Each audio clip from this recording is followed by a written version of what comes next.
Australian True Crime is a proudly independent podcast produced by us, with no corporate or network overlords policing our content. Unfortunately, that means we get none of their cash either.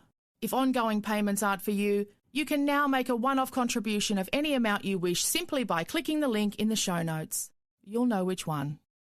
Hello, Australian True Crime listeners. I'd love to tell you that I'm constantly running out of food at home because I'm a busy working mum with no time to shop. But I think it's actually because I'm just really bad at admin. And it doesn't even really matter why it is. All that matters is that I do have to feed these children and pets, and I need milk for my coffee. Luckily, I found DoorDash, and they bring you snacks and drinks and household essentials, like to your house, in under 45 minutes. So I don't have to stop editing podcasts or drive to the shops or even put on pants. They bring cleaning supplies, pet food, even everything I need from the reject shop. And right now, our listeners, that's you, can get $10 off and zero delivery fees on their first order of $20 or more when you download the DoorDash app and enter the code OzTrueCrime. That's AUZ, by the way, OzTrueCrime, all one word. $10 off and zero delivery fees on your first order when you download the DoorDash app in the App Store and enter the code OzTrueCrime. One more time, AUZ, True Crime, for $10 off your first order with DoorDash. God bless those people. We acknowledge the traditional owners of the land on which this podcast is recorded. We pay our respects to their elders, past and present, and to Aboriginal elders emerging. But you look at these two parties now, and she is on the run with her children back in hiding, and they'll never have a normal life. Police who are involved, they've moved on with their life, they're getting promotions, there probably won't be any criminal investigations. And yes, they've apologised as a force, and they say it was, it was a systemic issue and there wasn't any individual officer at fault. It still seems inequitable.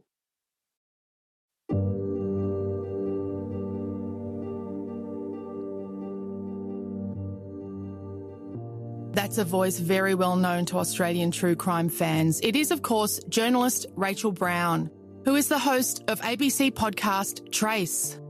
In Season 1 of Trace, Rachel and one of Australia's most trusted men, retired homicide detective Ron Iddles, reinvestigated one of his old cases, the unsolved murder of Maria James.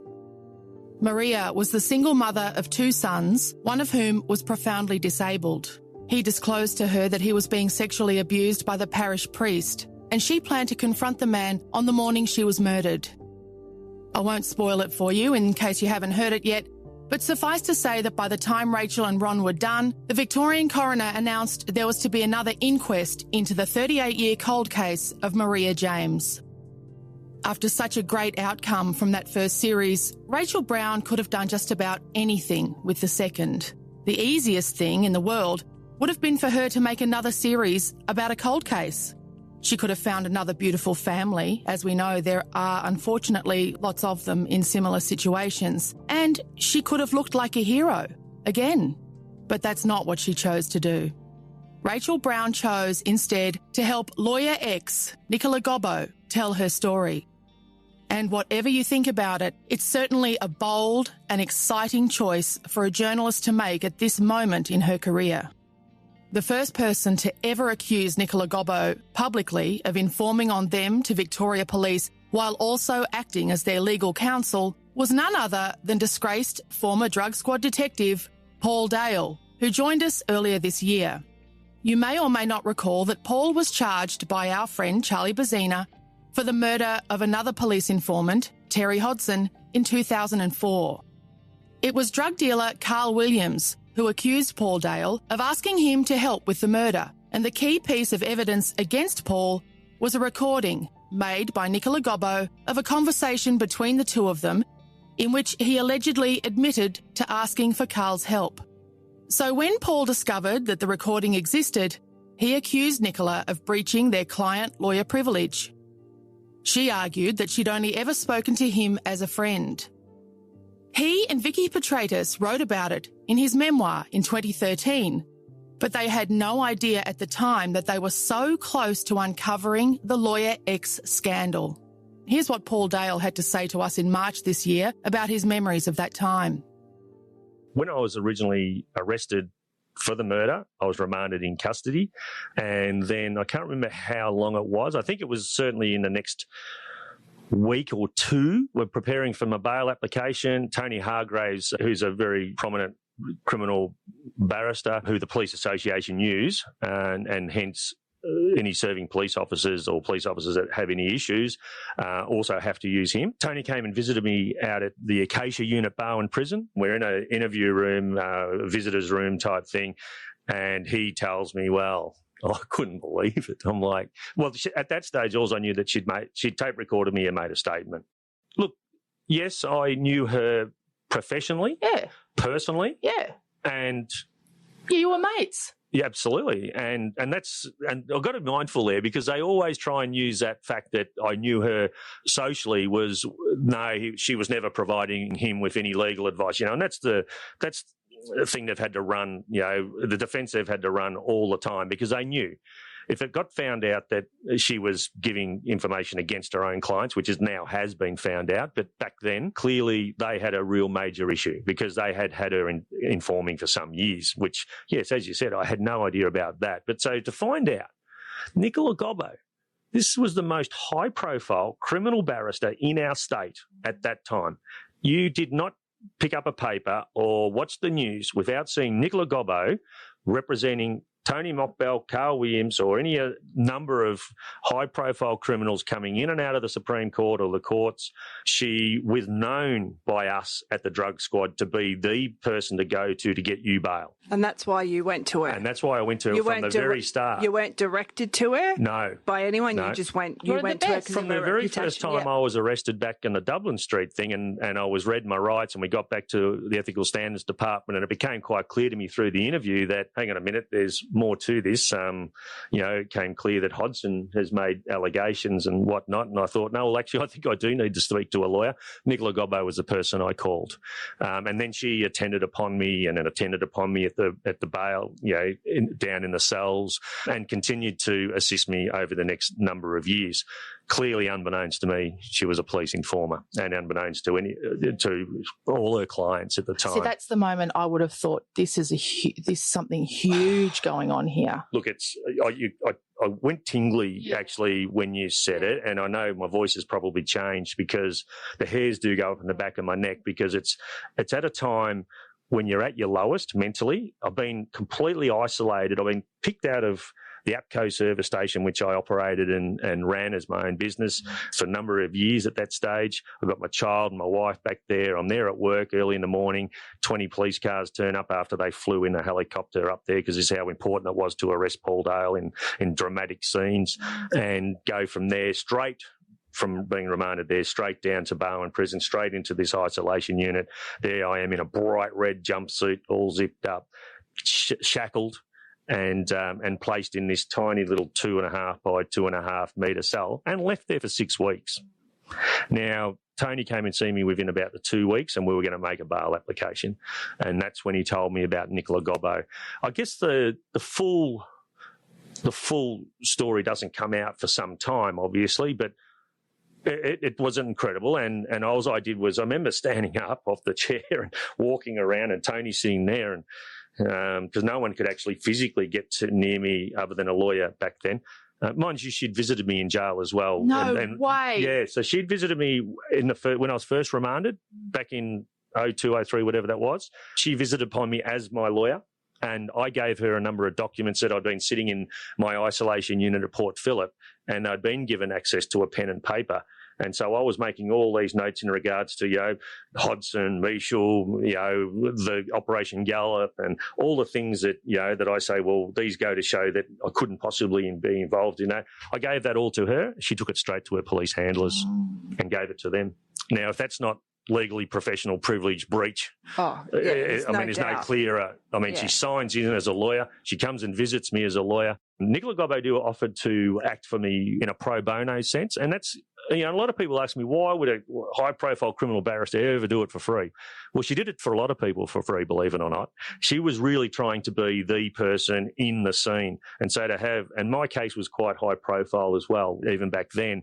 She wanted to be the person to be seen doing all these high-profile matters. That's the way I saw it. Now I look back, now I know she was targeted. She was told. Get involved with this bloke. Get involved in any of these cases. Get all the information you can, and we'll work out whether we'll disclose it, use it, or whatever. But it's not for the police to do that, because once you come to court, the obligations on the prosecution are to provide all the relevant information. And I think it's goddamn relevant that the barrister that people are using is a police informant. This is Australian True Crime with Michelle Laurie and Emily Webb. Come with us as we go beyond the news cycle to find out how people become killers, how people become victims, and what happens next. Thanks to the Geelong Regional Library Corporation, I had the opportunity to talk to both Vicky Petratus and Rachel Brown a couple of nights ago about the two subjects of their latest work. In Rachel's case, it's Series 2 of her podcast Trace, The Informer. And in Vicky's case, it's an updated re-release of Paul Dale's memoir, Cops, Drugs, Lawyer X and Me.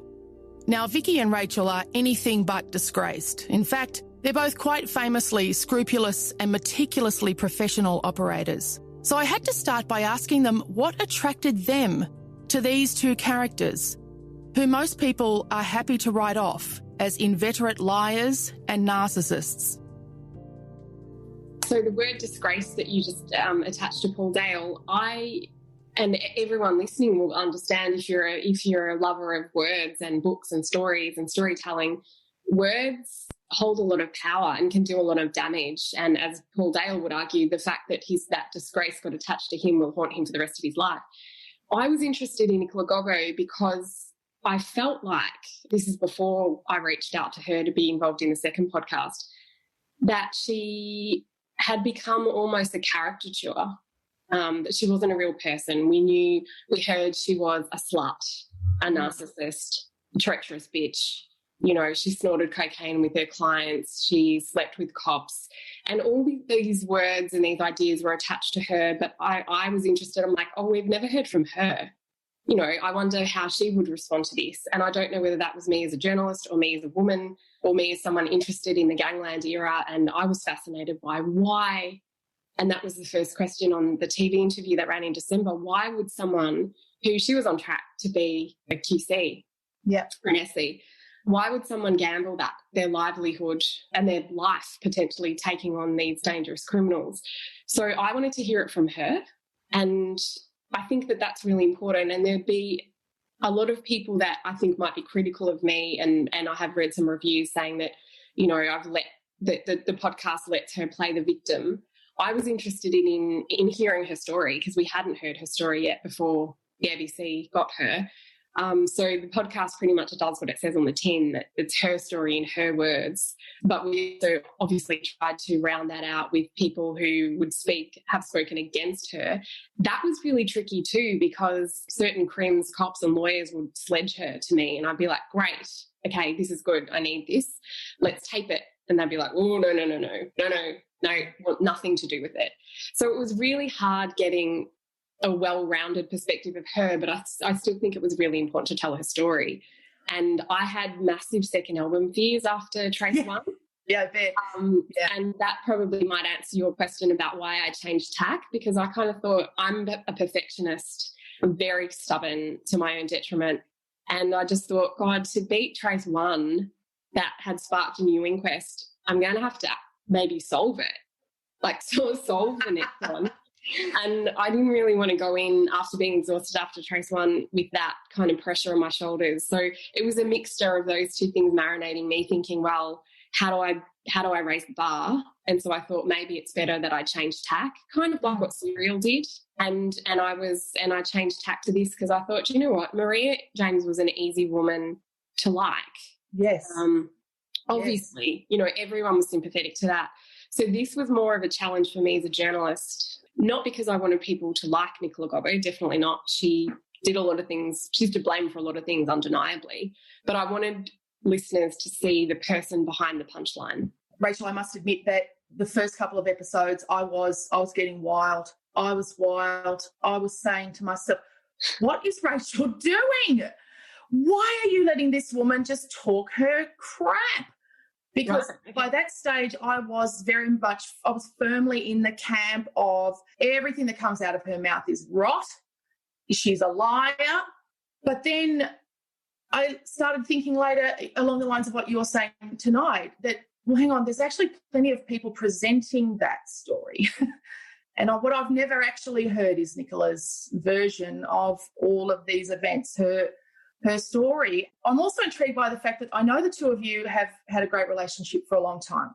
You are friends and you've respected each other's work for a long time and you've supported each other for a long time. Vicky, you've been really passionate in presenting Paul Dale's version of events, who's another person who most people say, don't listen to a word that comes out of his mouth. He's full of it. Yeah, I think Rach and I have known each other for a long time, and I don't think, Rach, you knew that I ghost wrote the first book, did you? Because I remember it didn't seem like that long ago that you rang and go, did you ghost write that book? Yeah. And I thought it was really important for the first book to, it was in his words, and I thought that he needed to have that book for him. And all along, I think, for me, it was never about these salacious details. And I was really careful in the book and in my own research that I didn't ever want it to be about whether they had an affair. And I think this is because it doesn't really, it wasn't relevant. And I think even just I was watching again that Sky special on her, and you've got all these men talking about her, and she's the, I think they called her the puppeteer. And you've got, she slept with so-and-so and she was this and she was that. And I just think, for goodness sake, this is about so much more. And I thought there's going to be a whole lot of, largely men, I don't know, you might agree, Rach, but largely men judging her for sexual activity. This is about, and it was always about, Victoria Police using unscrupulous and unethical methods to gain convictions. And that was why I wanted to take on Paul's story, because for me it was always about, if they did this to him, if they paid off witnesses, if they offered people no sentence or a life sentence like they did with Terry Hodgson, what would people say? And so for me it was always about the process. So if Rachel thinks that Nicola slept with Paul twice and Paul's admitted once, that was never going to be an issue. No, but there are very much more important details than that at stake. I mean, for one thing, Paul contends that he was receiving legal advice from Nicola. She says, no, it never was. And that's a really crucial point in terms of his life and the way his life has panned out, because if she recorded him while giving him legal advice and then passed that recording on to police, well, that's a very important breach that has happened to him. So it's not just salaciousness. Yeah, I think with Paul's story, it was always when he was the lone voice, as he was when the book came out in 2013, he was the lone voice saying, what happened to me, the process of what happened to me was just plain wrong. And when Lawyer X came out, I think when it became such a much, much bigger story affecting so many people, I said to Paul, I think now your story has a context. And at that point, you were the lone voice saying this isn't fair and it's not right the way Victoria Police acted. And then all of a sudden, he was one of many saying the same thing. So for me, that's what it was about. That's always been at the core of this story, is that if we live in a system that is supposed to be as fair as it can be and just, and what I saw happen to him, and that book was never written about, it wasn't him saying to me, and this is what happened. He came to me right at the start and he had a ute full of boxes and he just said, you read it and you decide, you tell me what you think. And the minute you start reading it, I think I sat there going, oh, my God, no, they couldn't have done that. And so really it wasn't, it was an examination of the documentation that as a citizen, I was shocked. And that's what hopefully the book reflects. And I think, Rachel, you mentioned something a moment ago that really requires discussion, and that is the difference in reportage when it comes to Nicola as a woman. And just in researching for this conversation, I found a report in the Herald Sun from earlier this year in which there's an issue in the Paul Dale story about a burner phone. And I won't go into why it's important because it's very complicated, but, you know, a burner phone, of course, is a phone that we have that isn't attached to our names that we can use for various purposes. Now, some people believe that that was attached to a murder, actually. But Paul Dale says, oh, no, I had a burner phone so that I could have affairs with police women. That's his sort of alibi for having the burner phone. And I've only ever heard that story once. And I had to go digging for that story and read it once. Nicola, on the other hand, has this constant narrative, doesn't she, about her sex life. And as you said earlier, about she's a slut. She had an affair with this one, with that one, and it went for this long and it was this many times. And let's talk about that, about the difference in reportage and the effect that it has. Yeah, I noticed that a lot, but I didn't want to be, I did worry about taking this on because, and some people have actually said that in reviews, that of course, you know, you defend her because you're a female journalist at the ABC. And I find that really offensive. I'm not an apologist for Nicola Gobbo. I think she stuffed up. I think she had exits and she didn't take them, you know, and I'm sorry to be crass, but I'm not going to defend a person just because I'm a woman and she's a woman, so therefore I'll jump to her defence. But we can't ignore that either. That disparity is extraordinary, and you cannot read a story about her without reference to her sex life. And I did a count, and in the early days when all this stuff about her sleeping with cops, I counted 5 cops in the space of 8 years. So it's hardly a deluge. Yeah. And cops that have got in the witness stand, I know for a fact, have had affairs, you know, with other lawyers or journalists, and that was never brought up. So there is an imbalance there. But I also think, and you might find this interesting, that she's such a bolshy character and can be so on the nose that I think that worked in the police's favour a bit, because she took all the attention and she was like, you know, with a magician and misdirection and look over here and you don't see what's going on. She was that look over here, you know, she was the misdirection and her sex life. And so I think she's been, again, I'm not saying she's blameless. She's got a lot to be sorry for. But I think that helped that, you know, people who were also to blame were just rubbing their hands together going beauty, like the attentions on that when, you know, this did not happen in isolation. One woman cannot corrupt an entire justice system. Her use was facilitated by Victoria Police. It was encouraged by VicPol. So we need to be talking about that. So absolutely. I'm actually really glad. Thanks for telling me that you were yelling at me at the start. It's nice to hear, but I'm glad that, because I knew this would be a slow burn, this podcast, for people to work out what I'm doing. And I wanted that vacillation because I've done that. I've been like, I feel a bit sorry for her here. And I was like, oh, no, how could she do this? And I've vacillated the entire time. So that was what I tried to infuse in the podcast, that she's a very difficult human being to put in a pigeonhole. But you're right. At the same time, I read today that Simon Overland has a new job. He's about to head to Tasmania to head up a council there.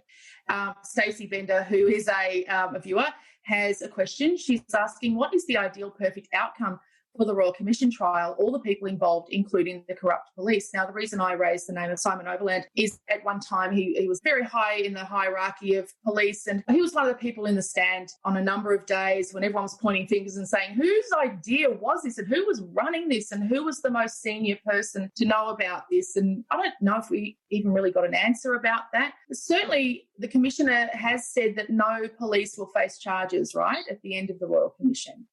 So the Royal Commissioner, Margaret McMurdo, has said that she won't name anyone.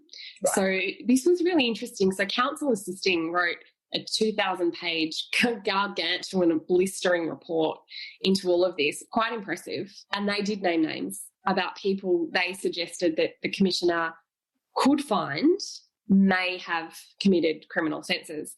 And the Commissioner decided to redact all those names and said, you know, it might prejudice potential future trials. Mm-hmm. So I can see it from her point of view, but to answer the viewer's question makes it very tricky, because now who does it? Victoria Police probably won't investigate itself, and therefore then the next best thing is IBAC, the corruption watchdog.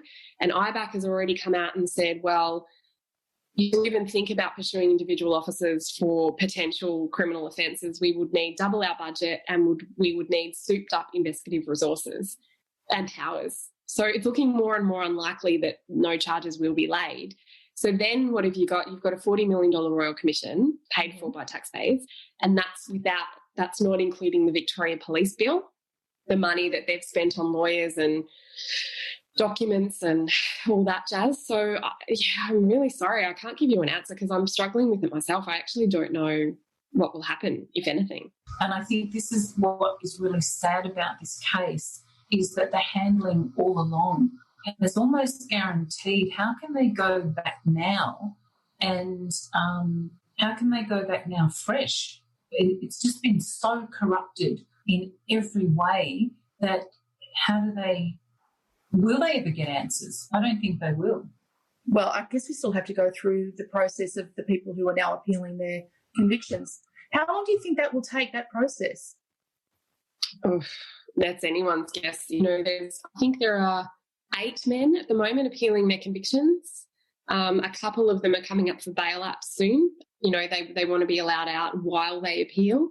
That's a lot of money. And then some of these guys will then try to sue the state of Victoria. I was talking to Vicky earlier about this, actually. There's a guy called Simon Illingworth, a corruption whistleblower, and he did an interview with Josie Taylor, my colleague, and he said something really interesting. He's like, well, they deserve compensation.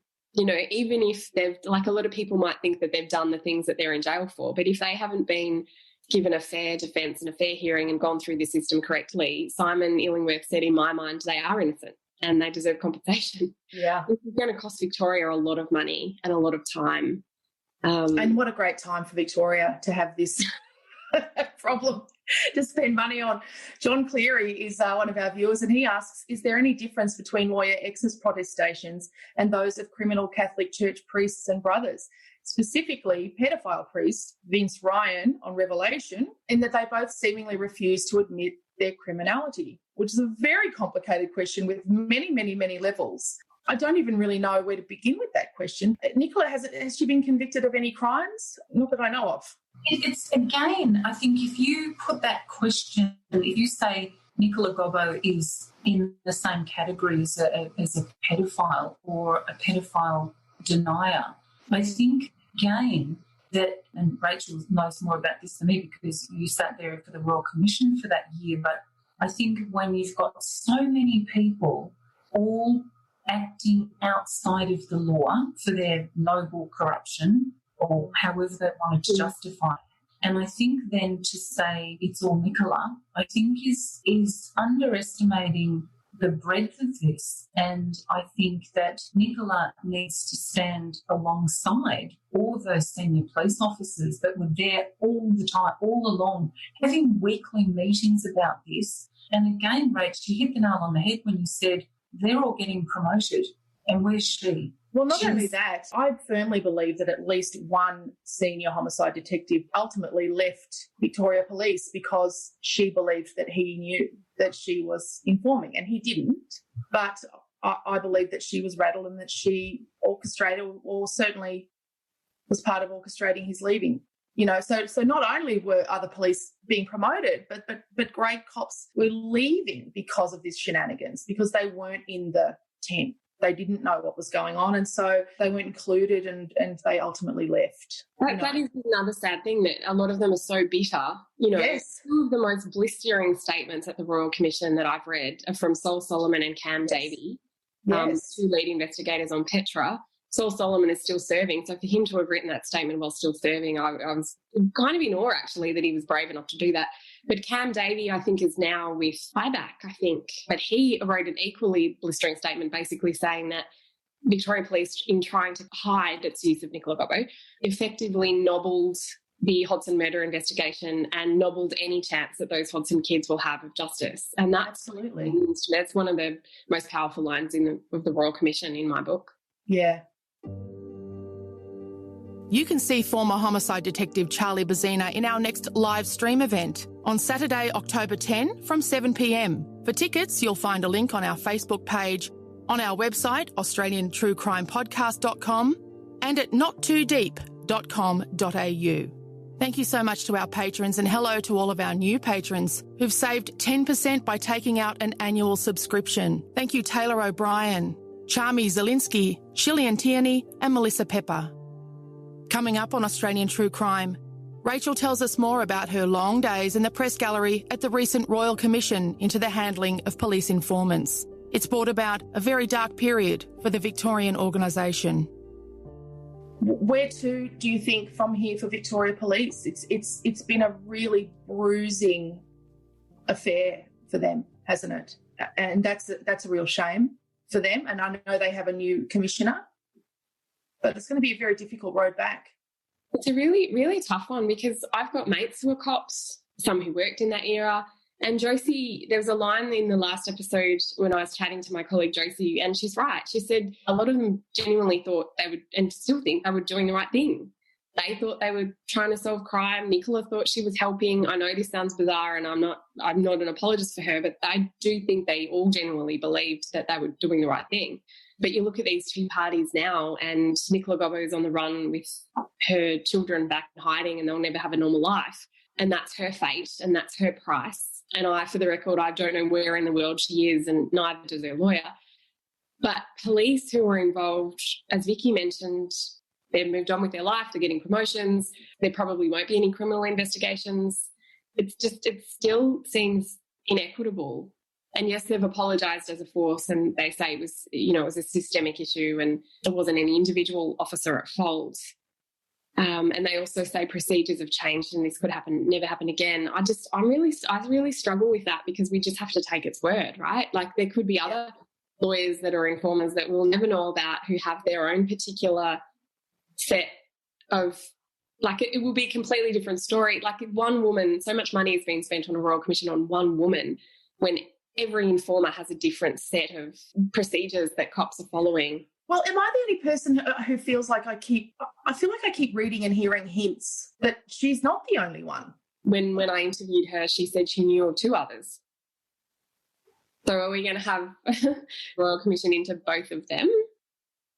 Can I play devil's advocate, as I generally do in this conversation, and try and really, really take us all back to that time and place, though? Because I do think that with this space, we tend to forget as a community how intense that time was and how frightening that time was.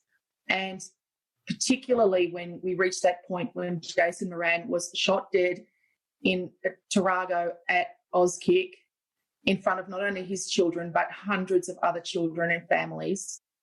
The pressure that was on Victoria Police and on the state government to make this stop. There's part of me that can understand the ends justifies the means mentality. Oh, totally. It's so easy for me to judge. I completely, put my hand up to that. There was a really great witness in the Royal Commission called Paul Rowe, and he basically said, we're damned if we do, damned if we don't, because if we found out about a $15 million ecstasy import and we did nothing about it, there'd be an inquiry as to why we potentially let hundreds of people die from ecstasy. So you're right, Michelle. They were struggling and they were losing and they needed a secret weapon, and that was her. Paul Rowe's evidence was fascinating, wasn't it? Because he was saying, he got that information from Nicola Gobbo about the world's biggest ecstasy hall. Remember that, coming into Melbourne? And he was like, am I meant to ignore that because she's breaking her vow or her ethical position? He's like, that's not my problem. I'm not letting down her clients. That's, and I really related to what he was saying. He's like, I'm a copper. Shouldn't I act on whatever information I get? And Vicky, we have this conversation, it seems like, over and over again about drug squad detectives. We're not speaking specifically about Paul Dale, but drug squad detectives time and time again can end up in trouble, and there seems to be a lot of reasons for that, but one of them tends to be you're trying to get information a lot of the time from people who work in the drug industry, right? Yeah, I think that was part of Paul's problem, was as a detective, and not just in the drug squad, but as a detective, that promotion was based on how many informants that you could source and get on the books. So part of their job to go out and meet with all sorts of people and try and get intel from them. That's where you got it. But going back to your point, the end justifies the means, and I've heard that over and over again by serving police officers and as an excuse or that's the noble corruption idea, right? And I actually say, okay, well, let's unpack this. The end justifies the means. What is the end? And as Rach pointed out, this has cost $40 million just for the Royal Commission. Now, I thought I was being kind of overly generous when I estimated in the book that this will cost the taxpayer all up, including the Royal Commission. At that stage, the budget was $30 million, that it will cost us $50 million, and it will release prisoners that may or may not have done what they were convicted of into the community. So when you start hearing the end justifies the means, ask yourself, what is the end? Because the end is a circus, a very expensive circus where I think, can we trust the people at the top? And I think that's going to be an issue for all of us. Can you trust Victoria Police? I've got friends that are in the police force too, and they are amazing people. But is there an argument, Vicky? Is there an argument that we've almost overshot the runway? That the end could have been effectively the end of the gang war? We could have left it at that, essentially, and nobody needed to know all of this stuff was the back end of how that happened. And the people who are in jail, can't they be there? Weren't they bad people doing bad things? But we don't know, and we have these processes. Don't we? Like when Margaret McMurdo opened the Royal Commission, and she said a few really, really good things. One, she said when people can consult a lawyer, whether they pay, whether as a friend, and I thought that's specifically for including Paul. But, she talks about we have these processes for a reason because they have been judged the fairest and tested year after year. And it is up to no one to come along and say, well, a lawyer isn't supposed to dog on her clients, but the end justifies the means. And it's like you can't, you've got to get them fair and square or not at all. And I think Paul had convictions where, the public, not knowing half the information, has gone, oh, that's a bad conviction and he was definitely guilty. But it's like we have these processes. If they are elastic, then everyone's in danger. And I know, Rachel, that your last episode of the podcast and wondering whether or not police could bug a phone without a proper warrant or whether they could spy on. I certainly had times when I was working on Paul Dale's book where I heard really strange clickings on my phone. I had some really weird experiences where my sister, who was living with us at the time, she thought she heard us come home from work and called out, and then she heard the door downstairs close. And I don't know what was happening, but would it surprise me if I was under surveillance? Not at all. And I think that, can they overstep marks? Could they bug my phone? I'm the most boring person ever, and they wouldn't get anything, but did they? And I think we need to trust in our police force. And at the moment, I think working on this story really rattled my trust. And I've been writing positive police stories for 25 years about all the wonderful work that they do, but this is not one of them. No, well, you can both attest to the fact that through this process, we've discovered that to protect the secret of Nicola Gobbo being an informant, a lot of things were done that we would never have believed would have been done. Things happened that we would never have believed, right? What's shocked you, Rachel? What's left you shook?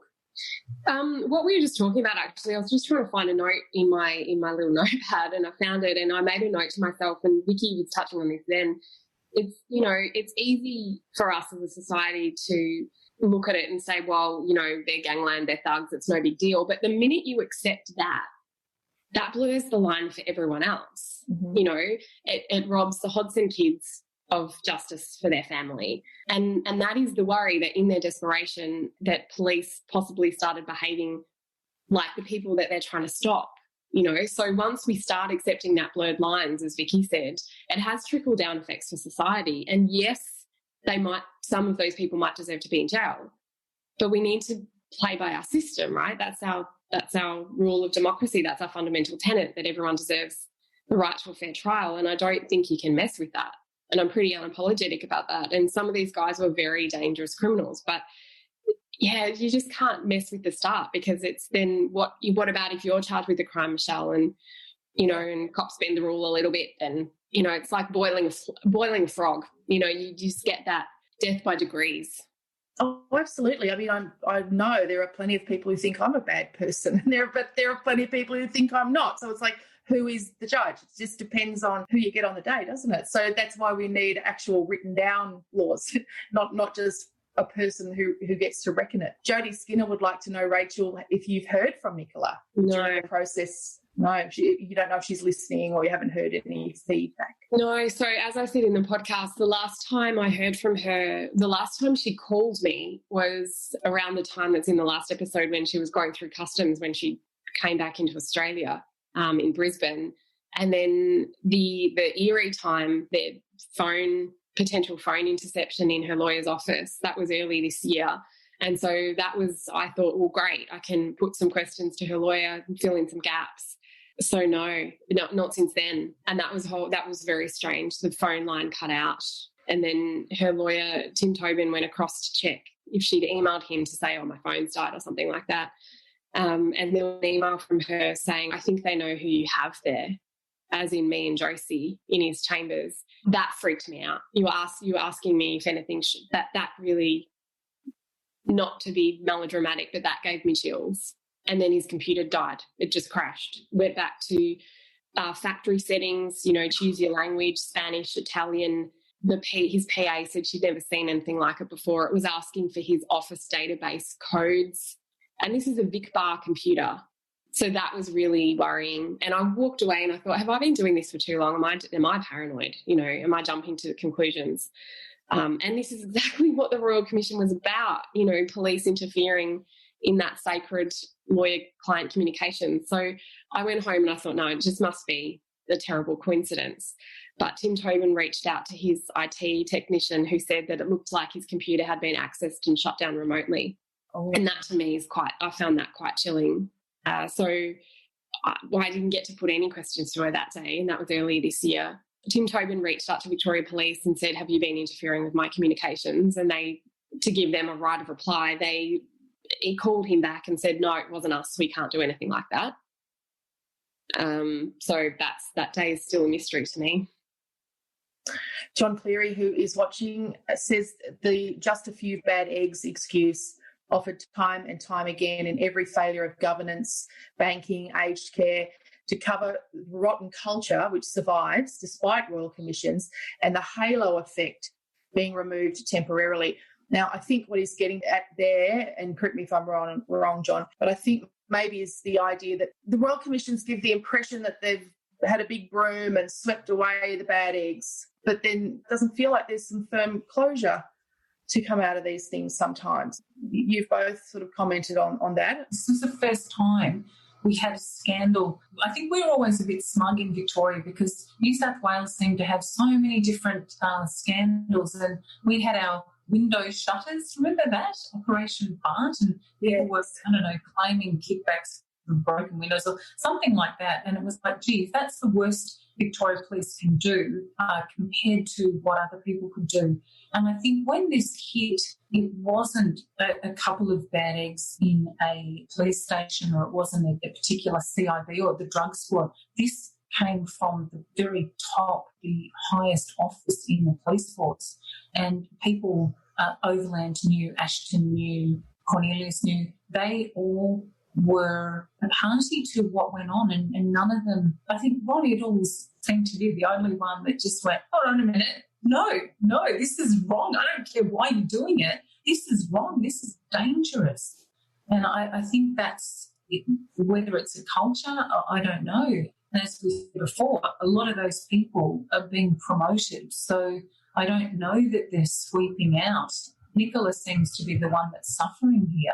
Well, I don't think she's the only one. I think we've mentioned a few other people who have continued to be vilified, frankly, for their not joining the club sufficiently. And it is, you raise an interesting point there. The culture of towing the line, one particular thing that I heard at the commission really stuck with me, and the days could be quite drab, so if something stuck, it was quite poignant. And it was Tony Biggin, and he was running at the time the source unit that looked after informants, and he said that Officer Black, which is a pseudonym, who did the report into whether or not Nicola should be turned into a witness, so private informer into a public witness to testify against Paul Dale.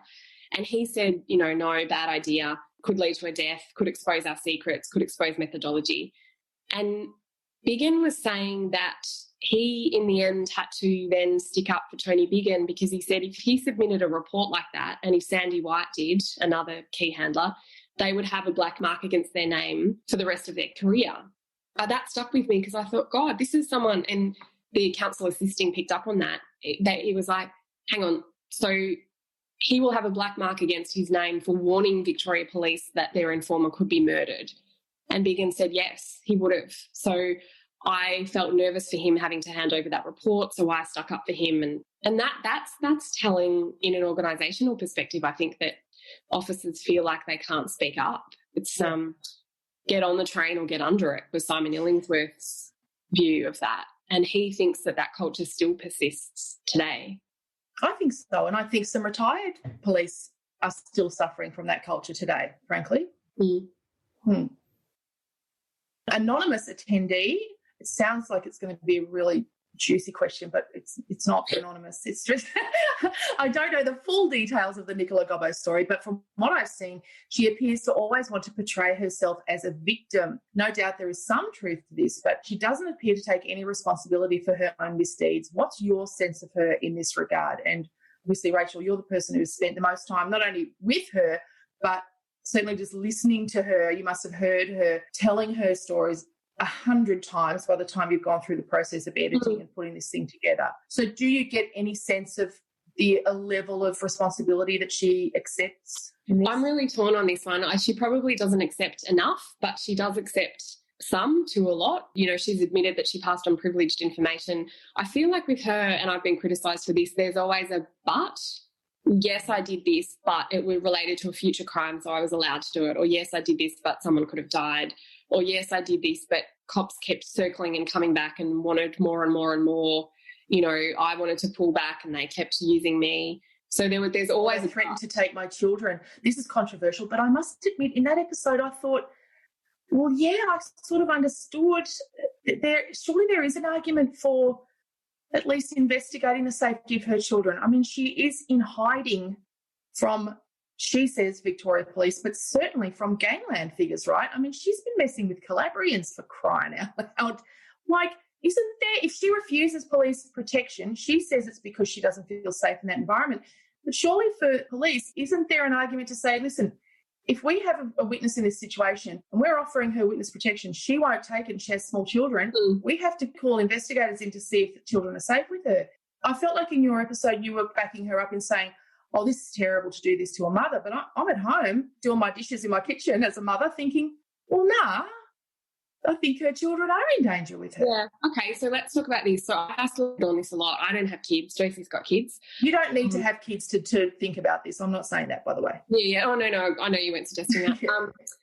So, yes, this is really tricky because I would, on the face of it, yes, I would be worried about the kids because I would be worried about her. And then the more time I spent with her, she's like, she doesn't feel in danger. She thinks that she's more useful to some of the criminals alive because she could be their ticket out of jail if they want to appeal their convictions. So she feels like she's more in danger from cops. So why should she join a protection program that cops run? And then her argument is she feels like she'd be safer living in plain sight. And then she said to me, at the height of the gangland war, when people like Carl Williams and Jason Moran were being actively hunted and shot at, that Victoria Police never interfered in those gangland families. Vic Pole never said, perhaps we should take Jason Moran's kids away. And Jason Moran ended up getting shot in the front of that minivan with his 3 kids in the back. So then you come to, well, that's a good point. They never did that. And Josie's like, yeah, but that's also to play devil's advocate. Perhaps they should have because they were in the car when he got shot. So it's a really tough one. And I just came back to, well, yes, Victoria Police, it doesn't sound like they did interfere in other families. So that did make me wonder whether she was right in thinking that they're just using them this time to, they would prefer she's hidden away in silence so she can't say any more to embarrass them. I can't give you a straight answer on this because it's really complicated. And I never even thought that far through it. That's a really interesting question. Why weren't they looking into those families? Because, it does seem obvious that those children were at risk, doesn't it? And I guess if someone said to you, it's just really tough. I don't know what I would do, whether I would stay and fight and risk losing my kids or whether I'd give in and go back into hiding. I feel really sorry for the kids and I feel sorry for the Hodson kids. And it's a good kind of juxtaposition of how intergenerational this gangland war is. You know, this happened 20 years ago. The Hodson kids are still suffering. Nicola's kids will never really know a normal childhood. Yeah. That conversation was one of those moments where to my ears, I just thought, oh, God, she's delusional. But you've helped me to accept that, you know what, I am really conditioned to listen to her that way. So you have helped me to understand that I have listened to years of descriptions of her and never had the opportunity to listen to her. So I think it's a really valuable document, this podcast, in that just as your book, Vicky, is a valuable document because we have heard so much about these people and it's valuable to at least hear their versions and be able to make up our own minds. There's plenty about them and there's plenty of testimony from other people about them. Everyone has the right to tell their story. And when you are silenced, whether you're male or female, when you are silenced, I think that's when I become interested, because if someone's trying to silence you, I think it's really important to give people a voice. And I think also it makes other people more careful because they never expect Nicola to have a voice. They didn't expect Paul Dale to have a voice. Thanks again to the Geelong Regional Library Corporation. They're hosting the Word for Word National Non-Fiction Festival online this year from November 20 to November 22, so we can all get involved no matter where we are in the world. Thank you to Vicky Petratus, author of Cops, Drugs, Lawyer X and Me, which is out now, and Rachel Brown, presenter of the podcast Trace the Informer. Every episode of that podcast is up now, and we deliberately didn't talk much about the last episode, which is an absolute doozy. So don't muck around. Get to it. Thank you to patrons Ebony Ryland, Vanessa Gordon, Janice Bryden, Aim B, Kate Stevens, Simon Holmes, Michelle Delamar and Del Guy.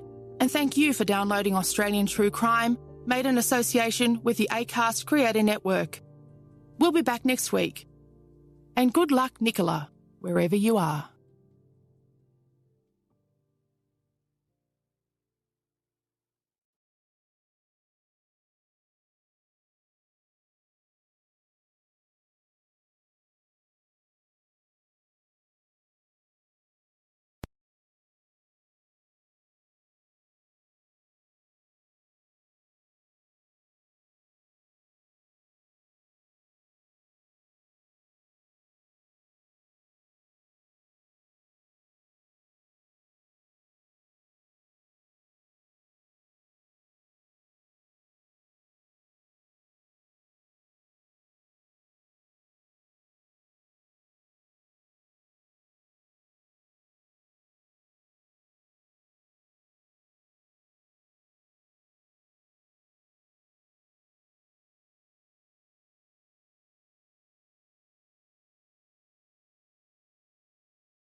Welcome to Acast Recommends. Every week, we pick some of our favourite shows, and this is one we think you're gonna love. The Daily Oz is a news podcast for young people, by young people. We were always the friends who got asked to explain the news, and 3 years later, we bring accessible, bite-sized news to over 75,000 Instagram followers each day. Now, we're delivering the news to your headphones. I'm Sam, and I'm 26. And I'm Zara, I'm 24, and we're here to make sure you're informed before you finish your morning coffee. We speak your language and we know what matters to you. The experience of getting your head around the news should be as easy as Facebook and Netflix. We're here to provide that. Join us every weekday wherever you get your podcasts and follow us on Instagram @The Daily Oz. Subscribe to this show and hundreds more now via Acast or wherever you get your podcasts.